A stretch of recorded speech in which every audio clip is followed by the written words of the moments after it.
What you see is what you get. WYSIWYG, WYSIWYG, WYSIWYG. I've known this one. I remember learning it when I was in college. And actually, I was in college by the time I heard WYSIWYG or used WYSIWYG, right? Beginning of the computers. I know, that's how old I am. But what you see is what you get was also around in the 1960s. When I was born, there was a comedian by the name of Flip Wilson who created a character on U.S. TV show. He had a TV show in the 1960s named Geraldine. And her catchphrase was, what you see is what you get. She was actually a drag lady that did outrageous things, and then she would just say, what you see is what you get. Now, what you see is what you get is very important. And we're doing No Nonsense November for the BU 365-day challenge. Again, this year, we did it in 2020. We did it in 2021, where every day I pop online live and I share one of the biggest ahas or lessons I've learned in my life so far. So they've changed over time, right? I mean, I'd have to go back and look at what I talked about every day in November of 2020 and 2021 to see if there's repeats. I guarantee there's repeats because there are lessons that I've learned that have had such a huge impact on me. I'm going to make sure I cover them every year, or they're just going to be, when I decide I'm going to do a topic, I just brainstorm a list of things and then I just talk about one of those things each day. So today we're talking about WYSIWYG, what you see is what you get. What does this have to do with growing and building and supersizing our business? It just so happens that it is indeed an idiom. I love it when the topic for the day and the idiom match. Or they're actually the same. This instance, it's actually the same. It just makes life easier for me because some of the information I share with the challengers is also the information I can share with this group. So how do we apply this to our business, right? How do we apply this to our life and to our business? Well, number one, we need to remember that what we see, literally what we physically see, is filtered through all of our past experiences, all of our thoughts and feelings and beliefs and values. And it's our subconscious does this terrific job of putting on screens so we only see what matches our beliefs, what we want to see, what we're looking for. And in some ways that's awesome and works out really well for us as we're growing and building and supersizing our business, because it allows us to kind of have tunnel vision toward focusing on what we want.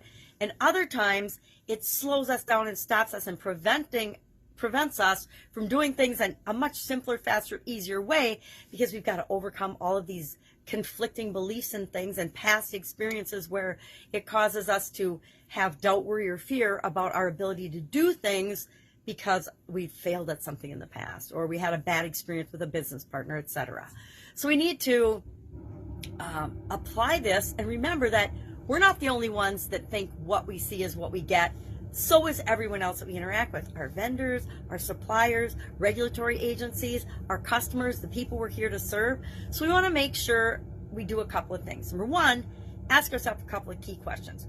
What am I seeing? What am I really seeing? What's really going on out there?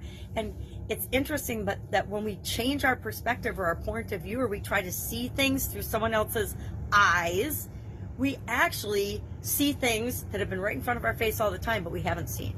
One of the most powerful exercises you can do to really grow and build and supersize your business is literally put yourself in your customer's place.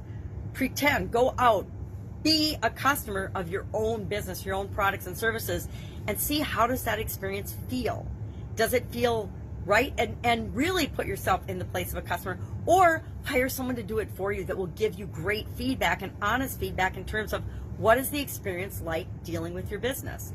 Be really clear on your offers, what it is you do for people, how you help them transform, what your products and services actually do for them, how it gets to focus on the result it gets for them, not on all the features and benefits. So long, remember in marketing classes in college, we talked about, features and benefits and mostly features, right? Things where, you share all the features, and if you share enough features, you're bound to hit something that somebody wants. Wow, what crazy spaghetti against the wall way to market or to share your products and services.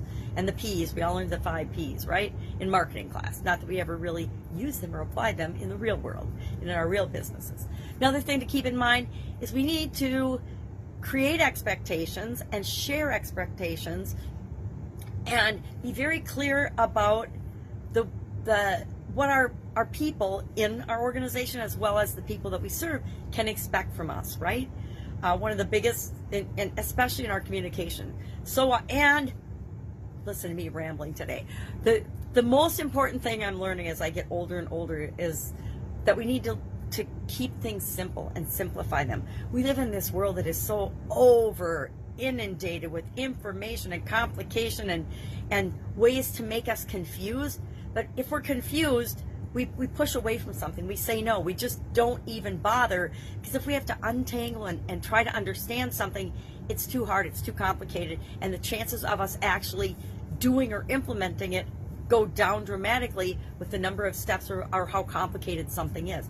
So find a way to be clear, concise, simple, and share your expectations with people. Those are some great ways to grow and build and supersize your business. But most of all, keep in mind, what you see is what you get. So make sure that you're envisioning what you want as you grow and build and supersize your business. Love to know your experience with this particular idiom, WYSIWYG. What you see is what you get. Share in the comments below or hit me up, and I will be with you tomorrow with another no-nonsense November idiom. Have an awesome day.